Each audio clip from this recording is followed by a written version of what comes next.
Thank you very much. It's great to be here this afternoon, and thank you especially for staying after a very long and very active day.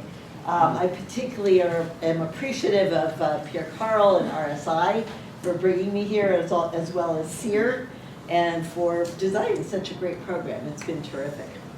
So I have a couple papers that are sort of the background for this. I've sent them to Lee Boyle. He posted them. So if you have detailed questions, we can either refer you to those or talk about them during an op-ed or TEEF before dinner. So I want to talk about a couple studies that I've been working on that focus on the payout phase. That is what a lot of the things we've talked about today have analyzed how to get people to save and how to get them to invest and how to get them to allocate sensibly. But I've really been working lately on what do you do in retirement. And that's not an easy problem.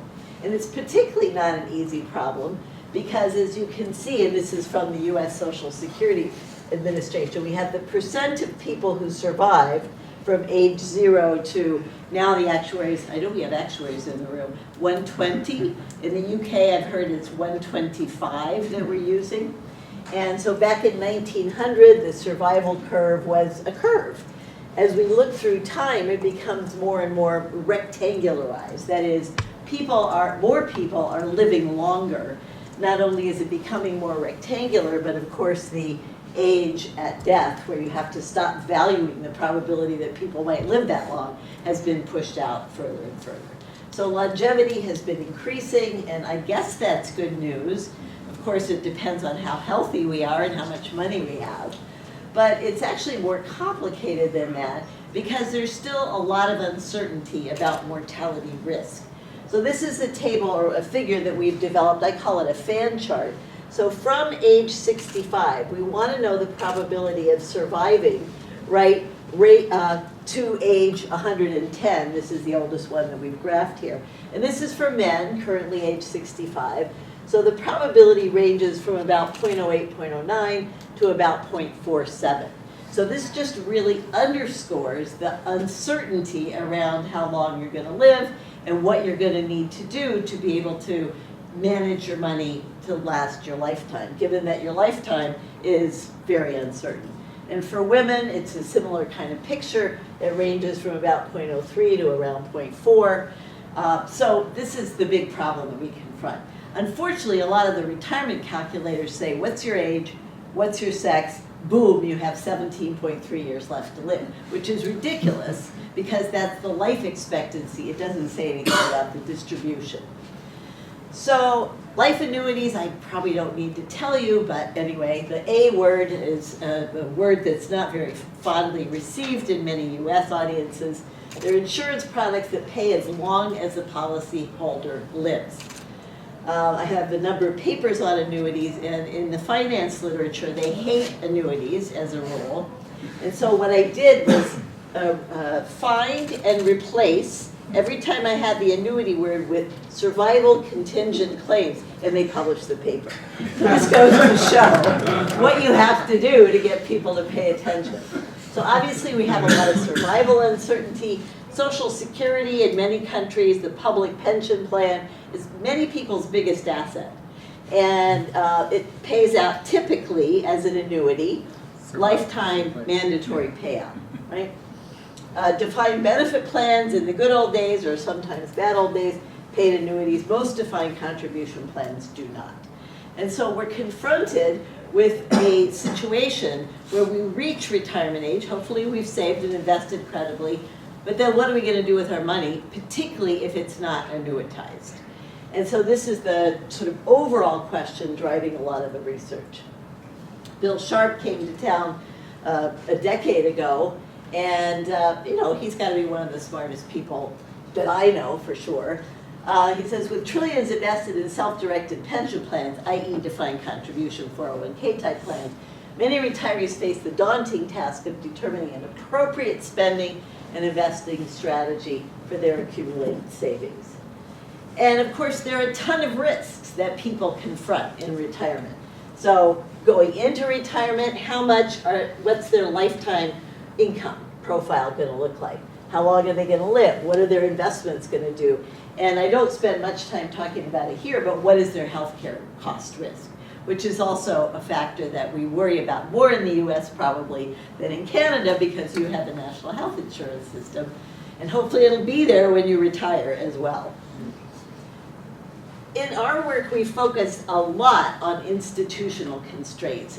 People don't like to model these because they're complicated, they build in a lot of nonlinearities, they make your programs very messy. But one of the papers I'm going to talk about today focuses on something we call the RMD rules. These are required minimum distribution rules, which stipulate that if you have a tax-qualified pension at age 70 and a half, you must start drawing down your retirement account, according to a government rule. Why? So the government can get its tax take on it, thank you very much. Right? So you're not taxed on the payout until you actually pay yourself out. And so they don't want people going, living until whenever they live and then dying, and then their assets pass tax-free to their kids.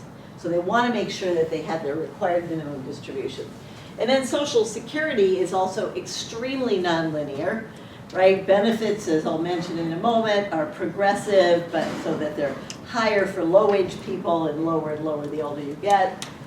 And then we're interested in, because as economists, we're interested in utility optimization. We would need to make some statements about how people value consumption and leisure.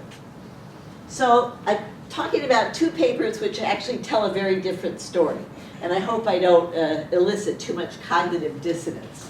So the first paper talks about putting the pension back in 401k plans. And you can see my co-authors, Vanya Horneff, who's a student of Raymond Maurer, and myself.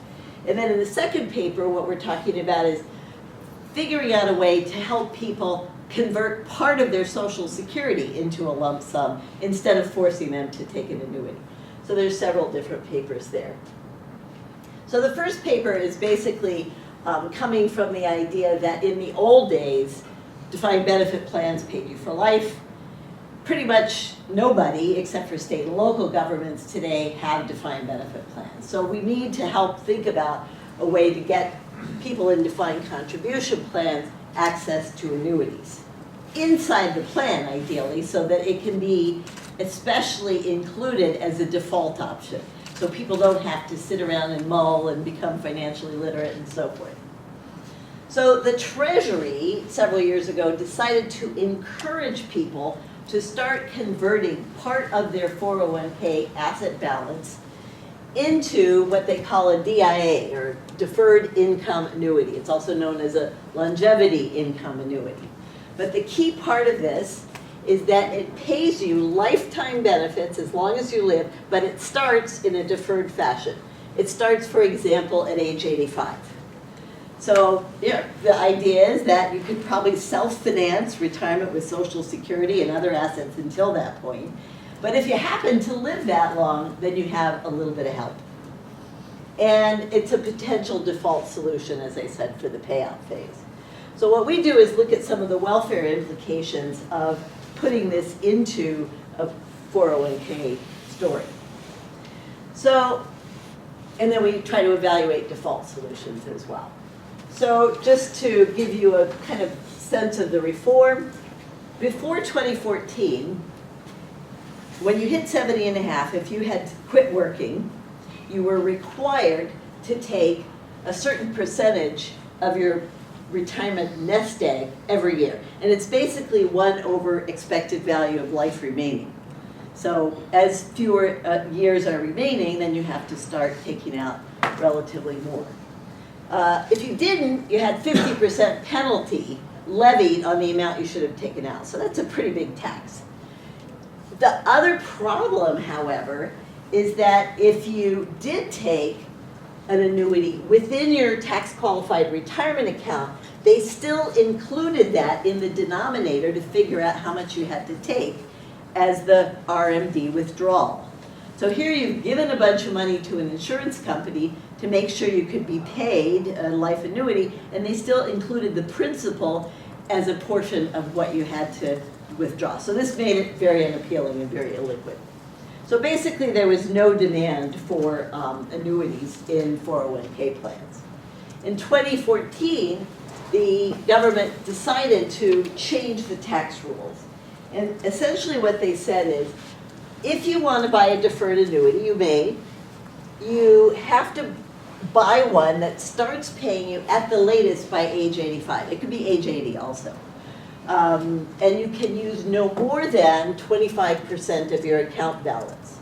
That amount will henceforth not be included in the RMD calculation. Now, of course, when you reach 85 and you have a payout, you will pay income tax on that. But this will not expose you to the problem of having this big requirement to take money out when you've already made it illiquid. So this is the basic structure. So we're looking at this in a life cycle model.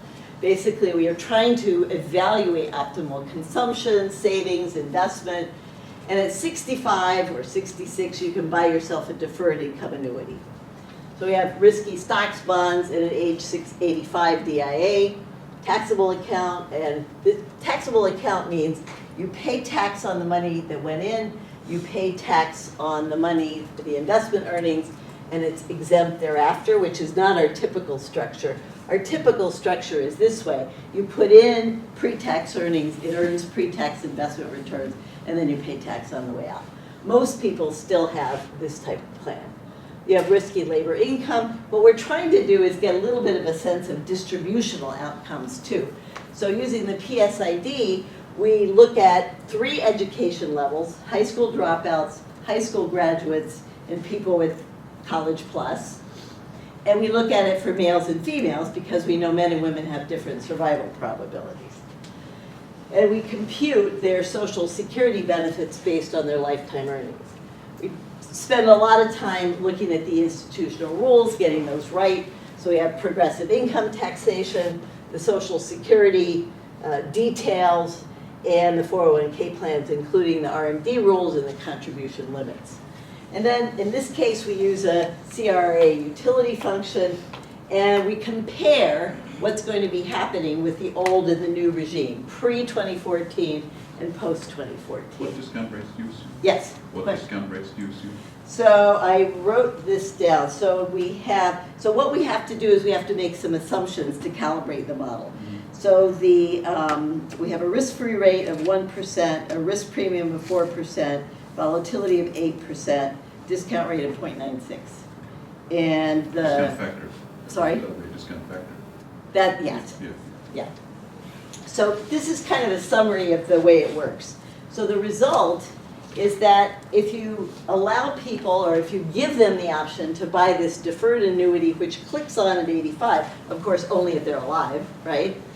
The retiree with the deferred income annuity has the opportunity to consume about $1,000 a year more. But the older she gets, right, the more she's able to consume. So the darker areas refer to the heavier, the higher probability of this being an outcome. So consumption differences with and without are quite substantial. They're generally positive. Then what we tried to do is ask the question, what if you evaluated a default? Now, in the optimal story, what we found is the optimal amount that you would put into a deferred income annuity would be between about 8 and 15% of your nest egg at retirement, which is not that much. It's, people don't much like annuities, as I said at the outset. So if I tell you all you have to do is put in a little bit of your retirement account, then it's going to be a lot more appealing, potentially. So the other thing we did is we recognized that some people reach retirement age and they have $5,000 in their 401k. Well, it doesn't make any sense to annuitize that. And so what we did was look at the distribution of 401k assets at age 65. And we said, let's figure out what the bottom 25th percentile is, or 20th percentile. And that cutoff is about $65,000. So we said if you have more than $65,000, let's evaluate what the welfare impact would be of making people put in 10%.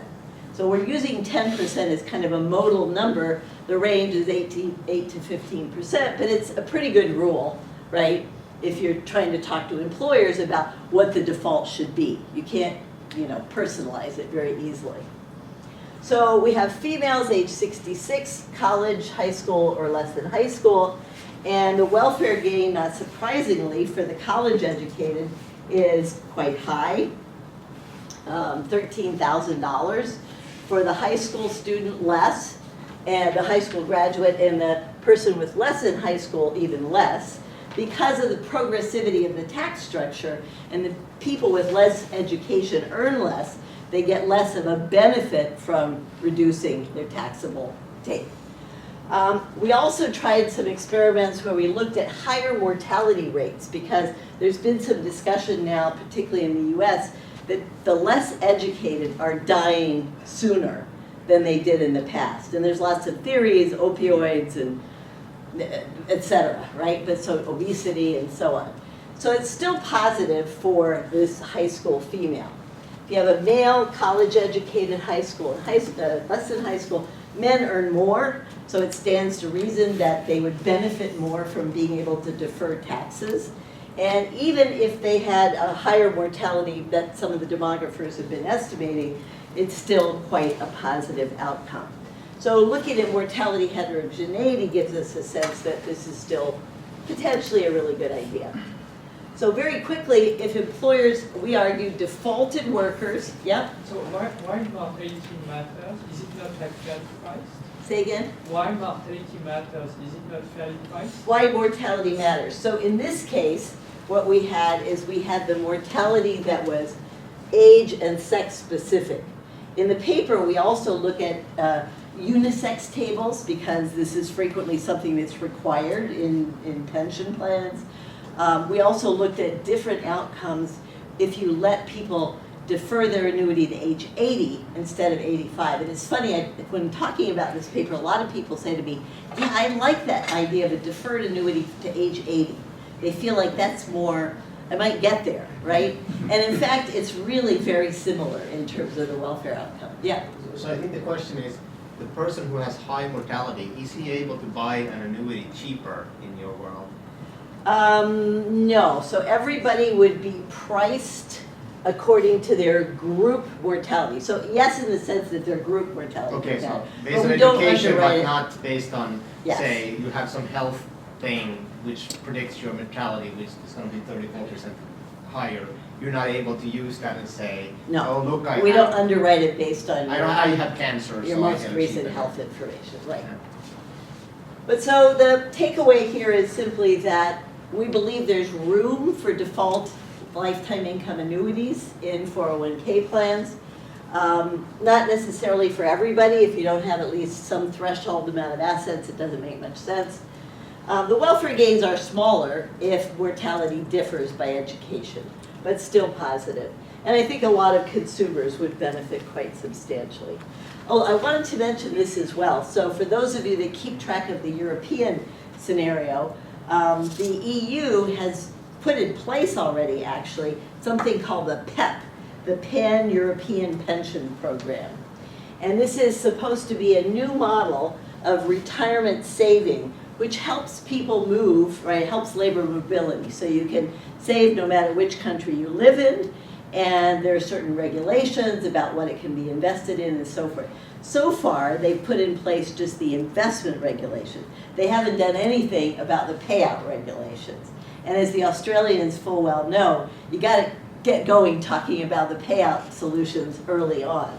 And so they're talking about also having a partial default as a payout element to make sure that people are protected against outliving their assets. So I want to take you quickly to a new topic, and this is one that I've had some concern about for a long time, which is how are we possibly going to reform Social Security? You will notice that pretty much none of the presidential candidates in the US have talked about fixing it. They talked about doubling benefits, but we're already facing arrears. So in fact, within about 12 years, we'll either have to cut benefits by a third for everybody, retirees and everybody, or raise taxes between 60 and 80%. So, or some combination of the both. So this is a big problem. Now, what I'm going to talk about today is a very small tweak, but perhaps something that's informative for another reform opportunity. So benefits are progressive up to a cap. They take your lifetime wage at indexed earnings and figure out what your benefits will be. And currently, we can claim at any age between 62 and 70. 62 is called early retirement. 70 is called deferred retirement. I mean, you can claim later if you want, but you would be crazy because you'd lose money, right? And the so-called, I should put it in quotes, full retirement age is just a word that doesn't really mean anything. That's the age where you get no reduction for claiming early or no increase for claiming late. It's just a fulcrum where they vary the formula. If you claim before that age, which is now 66 going up to 67, your benefits are cut between 5 and 6, almost 7% a year for the rest of your life. If you delay beyond that age, your benefits increase by 8% a year for the rest of your life. So today, most people claim early. This is just a summary of who's claiming prior to the 65 threshold. 90% currently claim before their full retirement age. So they experience a benefit cut the rest of their life, right? But later claiming, as I've just said, boosts your Social Security annuity. So for example, if you claimed at 63 instead of 62, your benefit as a percentage of what they call your primary insurance amount, which is just an average of your lifetime earnings, goes up by 7%.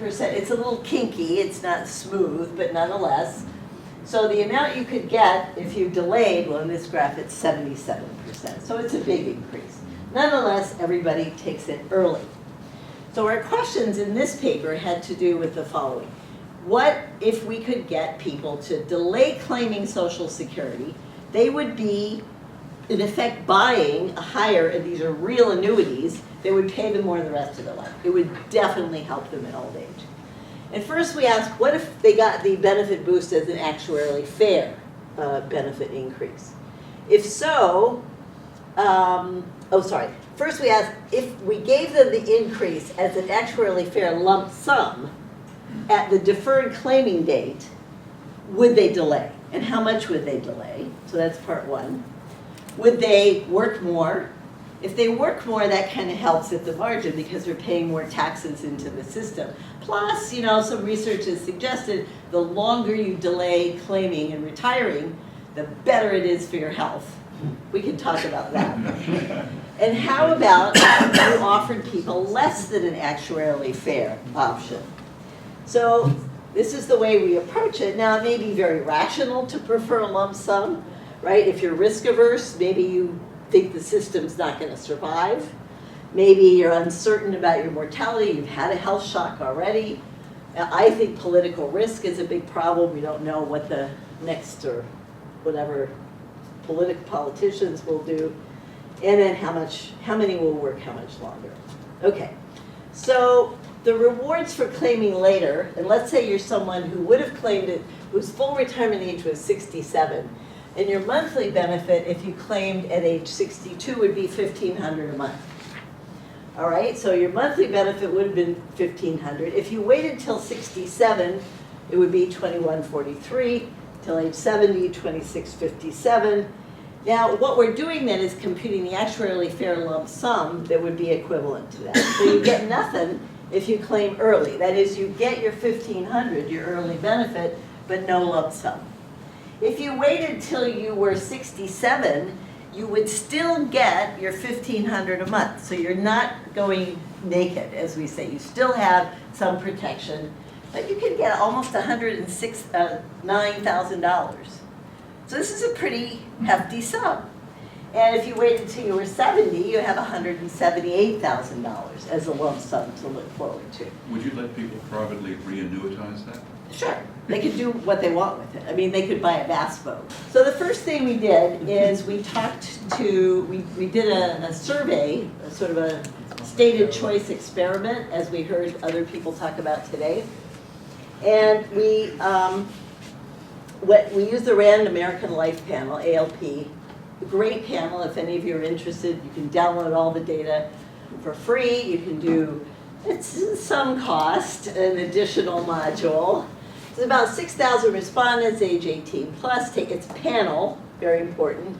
And they gave laptops to low-income people to make sure it was more representative. Done about 450 online surveys to date, everything under the sun. So there's super good data on assets, debt, expectations, health, etc. So what we did is we built a special module that surveyed people's expected claiming age under the status quo. So we knew your lifetime earnings history. We said we think you're going to get about $1,500 a month if you claim at 62. You know, we wanted to see when they said they would claim. And then we also asked them under this lump sum experimental treatment. So the data are available. So this is, I don't expect you to read it in the back of the room or the front of the room. So this is the status quo case. I blow it up. For the sake of these questions, assume you're currently 62 and single. You're thinking about when to claim your Social Security benefit. The system allows you to claim anywhere between 62 and 70. On average, and this is our effort to explain actuarially fairness, the system will neither lose nor make money no matter when people claim. That's what we're trying to say to them. It's not like we're going to rip you off. If you claim your benefit at 62, you will receive an estimated monthly amount of $1,500, and so you can move this little slider back and forth, and you see what your benefit will be. I have a picture here. If you want to claim later, then you can see you'll get a higher monthly benefit for a higher claiming age. So this allows people to experiment around. When they're done, then they go forward. This is the lump sum treatment. So the lump sum treatment says either, we've already recorded what you said you'd do under the status quo, you can claim your benefit at age 62 and receive that, $1,500, or you can move your slider and you can tell us if you wanted to claim at 67 and a half, you get $1,500 plus $123,000. So this is the way the calculator looked to people. So what did we find? First of all, in the status quo column, we said on average, or we found on average, this doesn't work, that people would claim 45 months after they turned age 62. And with the lump sum, 50 months. So on average, some increase in claiming, but not huge. On the other hand, if you looked at the people who said they were going to claim the earliest, those are the people who move the most. And it's not so surprising because these guys who were going to claim already at close to 70, there's not much room to move. But one thing that's interesting is a lot of people have said to me, well, the reason folks retire early and claim their benefits is they're sick, they're disabled, they can't work. And this is not the case. This is just, you could pay people money, it's a positive incentive, and they'll work longer, or they'll claim later. Significant early claimants respond the most, and the median is up by a year. Okay, so then the other thing we wanted to know is what types of people would be interested in the lump sum. So we found people who thought they were going to live longer, right? They would delay claiming, they think they're going to get it. The people in debt who have a mortgage or other kinds of debt, they want to be able to pay back their debt. The risk averse liked it too, as well as the people who are more financially literate. And finally, the people who are skeptical defer claiming so they can get the lump sum so that they don't have to rely on future government payments. How much more would people work? Well, not that much difference on average, 35 months versus 36 months. But the people that said they would have claimed earlier previously, not only are they going to claim later, but they're going to work about 10 more months. So it's really hard to change people's retirement ages in almost every context. So that's a pretty good change. All right, so next, and I will stop eventually, what we wanted to do is to try to build a rational model where we could use this experimental stated choice data to inform us about the parameters we needed to be able to predict out of sample, because that's really the whole point. We want to evaluate if you gave people a lump sum that was not actuarially fair, what would they do? So first we built a rational life cycle model to replicate this status quo. We use it to predict the impact of the lump sum. And then we see if our model predictions line up with what people said in the strategic survey they would do if offered the lump sum. So it's an out of sample, if you will, projection, but we can compare it with what people said they would do. So what do we see in brief? This is some of the specifics. Basically, we calibrate the leisure preferences, the time preferences, the elasticity, the intertemporal substitution, and the coefficient of relative risk aversion.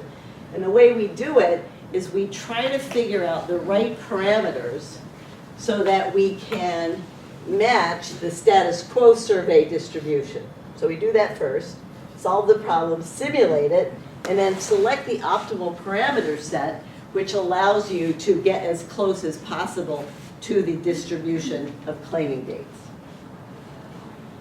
And the results are pretty sensible, or at least I think so. We divided between the early claimers and the late claimers because it seems pretty clear that the people under the status quo who would claim early are people who strongly prefer leisure, and vice versa for the later claimers. And if we compare the claiming age, what we call the hit ratio, that is how accurate are we in predicting their claiming age, it's pretty good. The hit ratio is the probability the model correctly predicts the status quo claiming age group. We do a little bit better for the early claimers than the late claimers, but still the deviation is very small, very close. Then when we do our out of sample prediction, we again see that the model does a pretty sensible job, a pretty healthy job matching what people said they would do on their own. So of course now we can use it to, if we believe it, to try to assess numerous other outcomes. Of course, overall, if you do put the lump sum in, the median welfare change turned out to be 0, but that's not true for necessarily everybody, to get to your distribution question.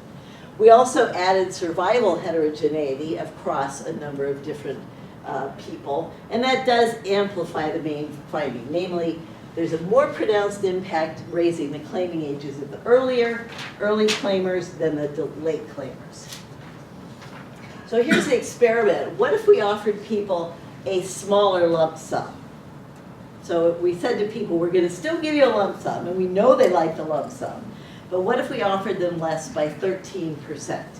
And 13% is basically the point where there's a crossing between what we think the individuals would prefer based on the model versus what they said. So that's the type of cut that we would have. And we're not advocating this. I figured I had to put this slide in because I always get attacked for this. You're cutting people's benefits. We're just analyzing it.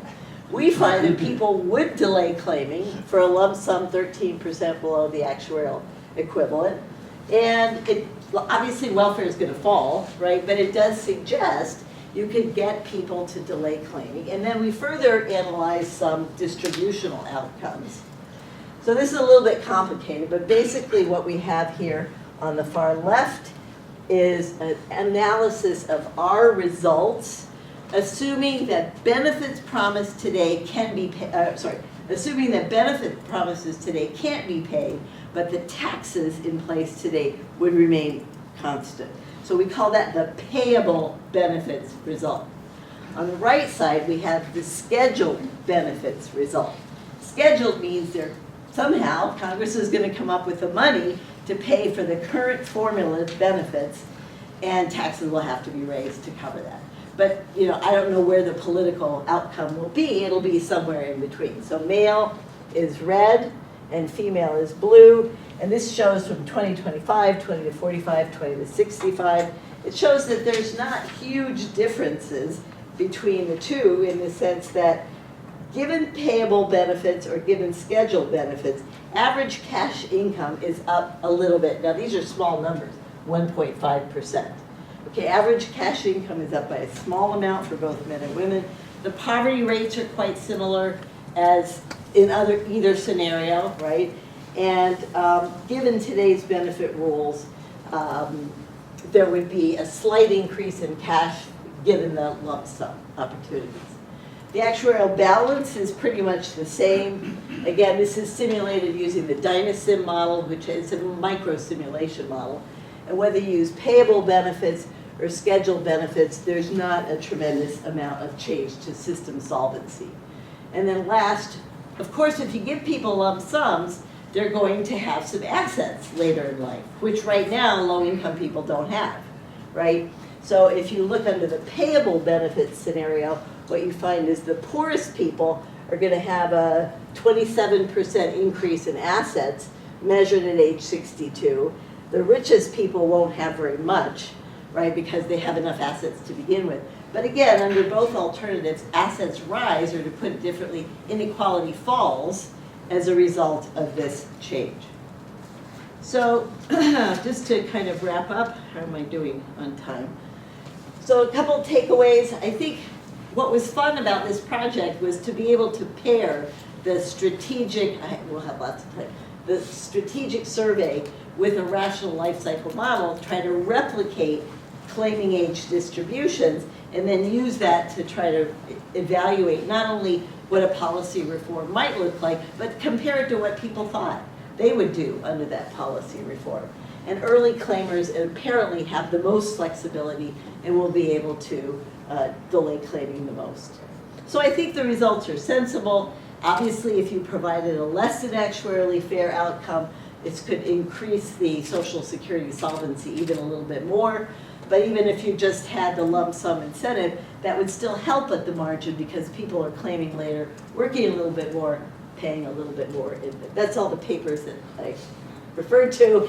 And last but not least, I just wanted to mention we have a whole ton of working papers and volumes on everything from social public pensions to private pensions and in between. And most of these you could download for free. So let me stop there and we'll take questions.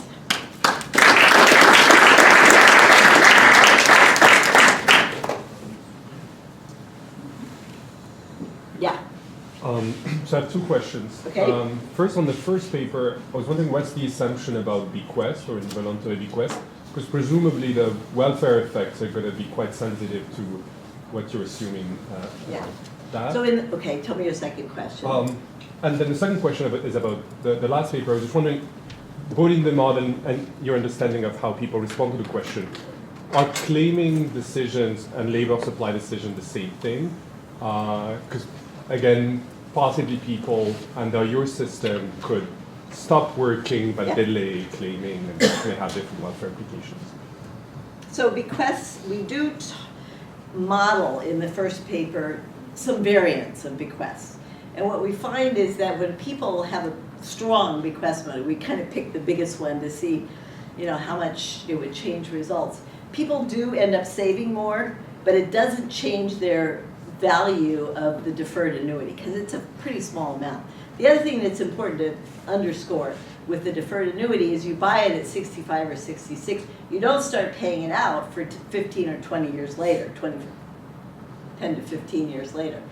And so that's a long time to have investment returns. And also that's when the mortality curve starts to go up. So as we know, the great advantage of annuities is you can benefit, if you live, you can benefit from the pooling risk with the people that died. So we did look at that and we didn't find a huge difference. In terms of the second question, so we've very carefully modeled separately the decision to work, how many hours, for how long, and the decision to claim. And there is not only a modeling difference, but in the real world there's a difference as well. And so for a lot of people, what might be preferred actually is that you could quit working at age 65, for example, draw down your personal financial assets and then claim the higher Social Security benefit, which is, after all, one of the safer benefits that exists, right? It's indexed, backed by the government. Of course, they're facing insolvency, but you could make them separable. And I think more and more people are starting to do that. On the other hand, Social Security as an entity, as an administration, an agency, they don't like that. Because it turns out that the employees, the field agents that work for Social Security, only get paid, they get work points, they get paid if the individual comes in, consults with them, and then the individual claims right away. If, after talking to you, I'm the agent, after talking to you, if I say, well, you know, you might want to wait to claim, then I don't get work points for that purpose, that day. That's insane. So we actually tried to run a field experiment, because we've done some other experiments. We tried to run a field experiment, and the union refused to let us do it, because it's their compensation scheme, which is, yeah, in the way. Go ahead. This is all very exciting and important, and I feel great about the flowchart that suggested. My wife has the same flowchart for us that says we should take Social Security out of 70, so I'm feeling Are very you good. you're under the US system? Yeah, Perfect, yeah, right, despite the accent. right. One question though, which, and it sounds like a technical one, but it's important. What's very exciting about what you're doing is you're building a structural model Right. to accommodate the data, and then using that to do counterfactuals and calculate the present value welfare gains. I love that sort of structural normative analysis. We need a lot more of it. But the problem is there's a key technical assumption you're using Epstein-Zinn Yep. preferences. They are not rational. Epstein-Zinn assumes a very crazy alternative to expected utility theory, and it's one that's actually... A referee made us do it. Oh, the evil referee from the North, yeah, we know. Referee number 2. Sorry, okay, but I think the point here is there's a lot of structural modeling going on in Yeah. insurance and other areas, and I think it's very, very important. We've got to be super careful, because that's using a normative metric that many people would reject. They would want you to go with the UT. Now, we can have that argument as a separate time. Yeah. Normatively. And Epstein-Zinn does not, so I'm surprised. I know the reference you've got to RFS, somebody else has used it, Lopes has used it, Paul has used it. Why? I know the referee said do it, and we do it. Yes, But that is a why very use it? poor reason, but it's not. We live that reason. So you need it, if you're trying to match labor patterns, claiming patterns, we need a lot of parameters. And that helps us Yeah. match the data better. I don't think we could quite get as good a match with only a couple of parameters. What it gives you is intertemporal risk aversion, the thing I was talking Yes, about, which is absolutely critical. Yes. But it turns out there's another way, and this is the work of Antoine Baumier, particularly on retirement, where he's just saying, you can simply take a non-separable function. So for example, take an additive intertemporal utility function, put another CES on the outside of it, just for simplicity. You get immediately the intertemporal risk aversion, which he shows is critical for retirement. All the work with Rocher and Baumier together. But you can still choose, you've still got a EUT if you want it for normative purposes. Right. Now, I'll put aside the descriptive element, but that's not the issue here. So I think this is something that, because you are talking about long cycles of variability, so that's why you need it to explain the variability. Yep. Anyway. That's very helpful, thank you. I will pursue it.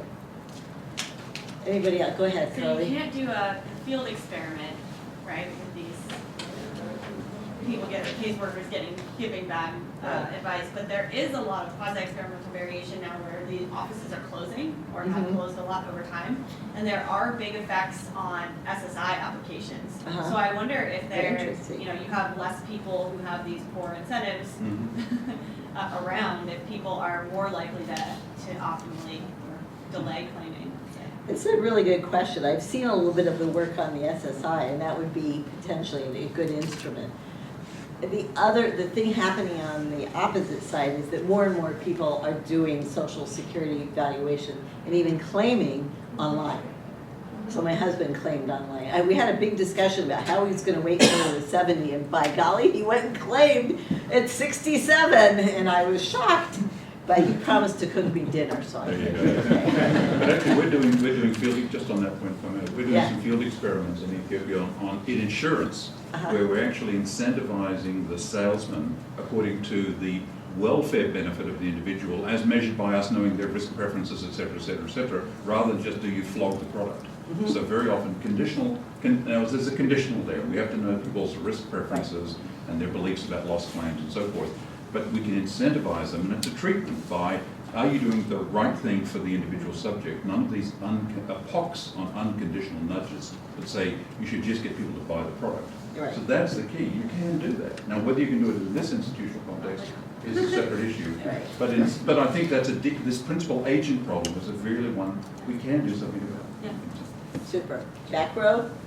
You're not raising your hand, just scratching your head. My students say that too. Do you have something, Irina, did you want to say something? Oh, go ahead. So I just have a question. So if you have no private information about your longevity, is the formula that the Social Security Service uses fair in the sense that it doesn't matter if you claim early or if you claim late? So an early slide I showed was that the benefit increment year by year was a little bit bumpy, nonlinear. So it's not exactly actuarially fair, but it's pretty close. So then They use the mortality rates or the survival rates of people paying into Social So then Security. it doesn't matter so much when you're claiming if you assume you don't know much. If you have a high expectation of your longevity, you should clearly claim later, and if you think you're gonna die soon, you should claim earlier. That's right. What your policy does is that if We're not giving you an option, by the way. yeah, but Yeah. if you had the option of No, claiming we're a not. lump sum, I would probably take that because I think if I get to 65, I would expect to live somewhere in the middle, above 70, but not until 90. Well, you might have adverse selection, is what you're saying, Right. right? So that's why we're not giving people the option. So- We're just saying it's status quo or this model. And as was pointed out earlier, if you want to go buy an annuity with the money that you've gotten, okay, fine, go do it. So Or you can even potentially roll it into your 401k plan and then buy an annuity, as in the first part of the discussion, buy an annuity with that money through your employer plan. Could you comment on the interaction between longevity risk, which is the big focus here, and health risk? Yeah. Because the longer I live, the more likely it is that I'm going to need disability cares, et cetera, et cetera, et cetera. And we can abstract it from whether we're in the US or Canada or Sweden. That's not the issue. Let's just think about it more generally, because it's not just pure longevity risk, because they're not quality adjusted years.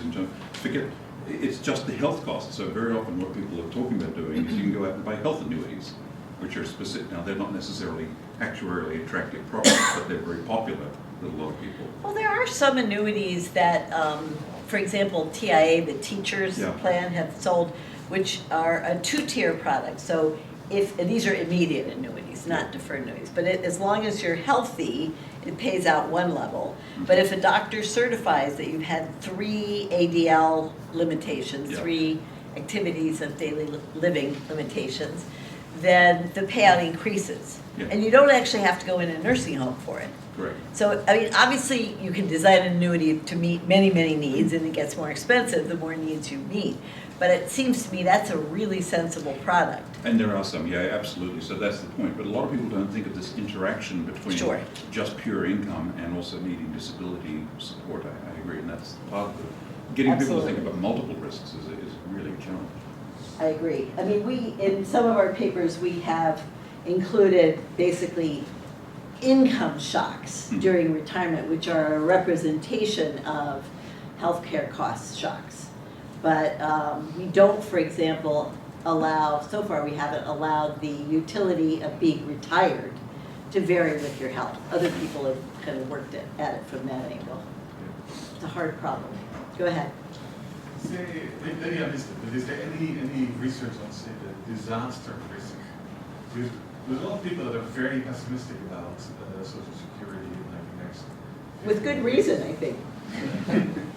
Is there any research to say what is the probability that you attach to receiving Social Security in the next 15 years and that people just claim it now to get whatever they need? Well, as I said, I mean, using the actuary's projections, right? So take a step back. In 2010, the tax revenues that are taken in, and we have a dedicated payroll tax for Social Security, so you can't just grab from anywhere. So in 2010, the tax revenue fell below the benefit payments that were being paid to retirees already. But we have this fiction known as a trust fund, and we can talk over a beer or something if you want to know my views on that. But the notion is that one branch of government owes to the other branch of government some money, which came from a surplus in the past.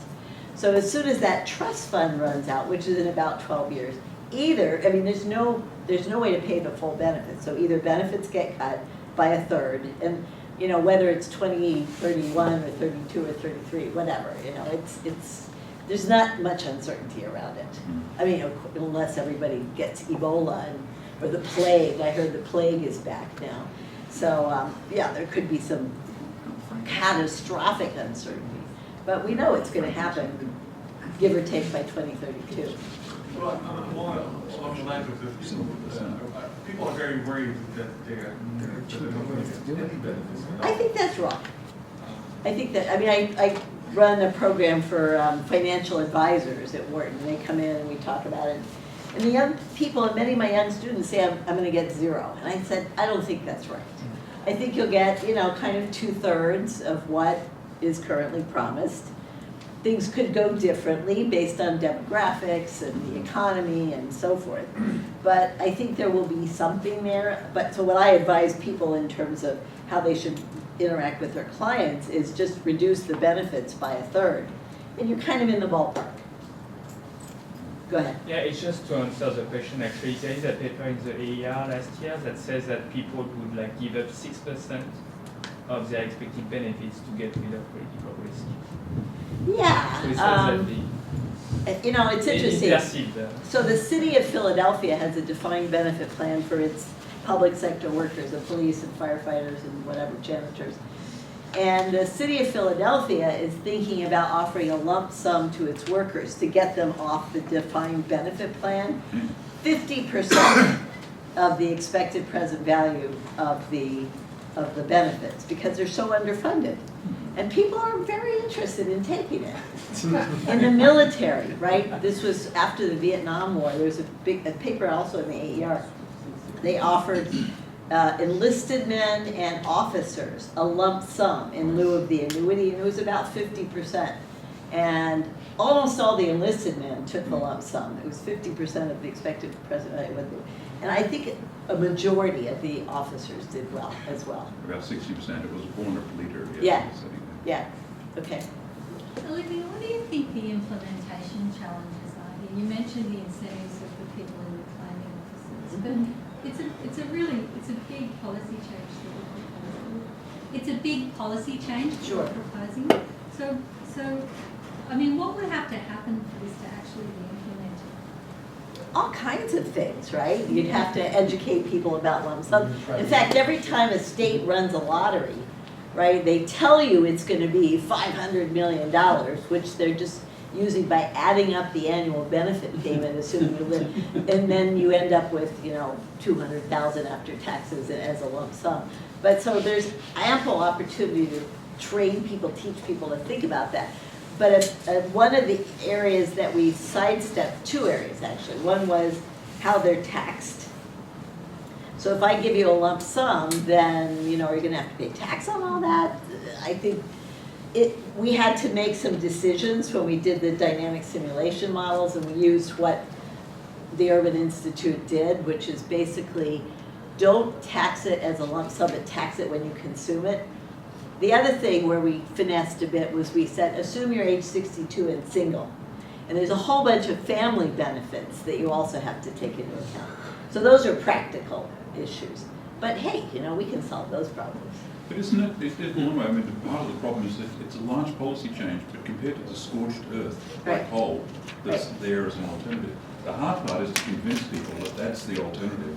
Do you want to do this or now? Well, I mean, Well, what I would say, completely agree with you, Glenn, but there's oodles of evidence to suggest that those small political changes, no matter how, I mean, that the short-term horizons and the difficulties of changing regulation when multiple groups are involved can exceed the No catastrophic risk. So here's my response, that many of the efforts to reform old age benefits around the world have ended up with people in the street protesting, burning things down. Look at Chile right now. I mean, it's up in arms, right?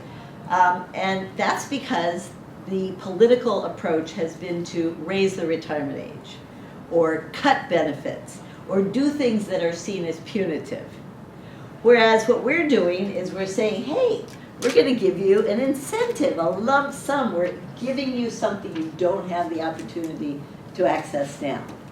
And so at least, you know, maybe I'm naive, but my sense is that people would be very much more willing to behave, to take that up than to agree that we should raise the retirement age to 85, which is probably what we should do. Yeah. I agree 100%. I think the lump sum would be a lot more attractive than I'm going to get a little more every month. The question in my mind is, what do you gain from it? Right. To the extent that people work longer, there's a gain. Yeah. But to the extent that you want to help people who will make it to old age to have more income, Yeah. I don't think you gain that, because you, in your example, they stay with the 1,500, right? So unless they take this lump sum, put it aside, and with it. So, But like I said, they're going to repay their debt. They're going to, you know, maybe start a business. I mean, if you, from the health and retirement study. yeah, they're 68 or 69. That's not old, my friend. Let's That's not You asked for it. From the health and retirement study, what we know is that baby boomers, of which I'm one, are very keenly interested in starting a business, continuing to work, working part-time, Okay. redefining retirement. So the key win is you think people will work longer. I think especially the people who are currently claiming at 62 will delay claiming, take the money, and most of them will do something sensible. But even if they go wasted at the slot machines, they still have their early retirement benefit, which is what they would have had anyway. Yeah. So, you know, it's not like we're ripping people off. What happens to people who take the lump sum and waste it at the slot machines? Then they just still get then- their 1,500. No, I know, but Yeah. then ram forward 10 years, what type of life do they have? Now, I'm not Yeah. recommending people do that, but there is also a concern that lump sum may leave some people to make decisions, start a business and go bankrupt, or It's possible. go gambling, and then end up on the welfare state. It's akin to taking people out of preventive care and saying, just rely on the emergency room when you need it.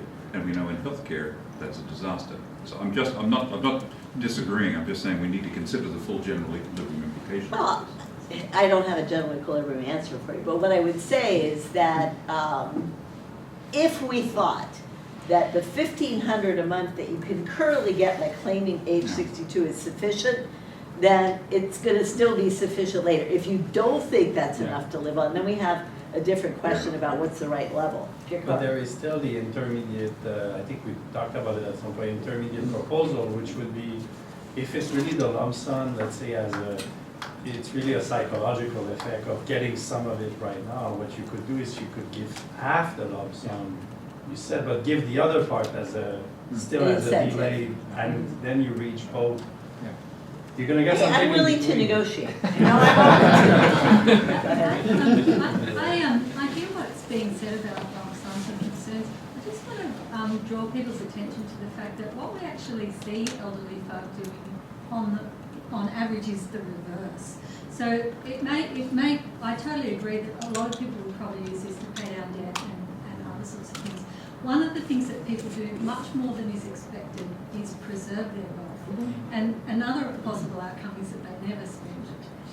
And getting a lump sum in that instance can also be a limitation on welfare if you are not able to spend because you don't frame it as income. Because you don't frame it as income. And one of the things that we do see in spades in the wealth literature for retirees is failure to spend. So that, you know, there are all sorts of unintended consequences, not all of which are profitable. You mean a legal bequest, is that it? Well, yes, but this is a taxpayer-funded bequest, so you have to ask whether that's what you want. Yeah. Fair enough, fair enough. All right, well, I think we're out of town, so any final remarks from anybody? Last questions? Thank you Philippe, very say much. All right, Thank thank you.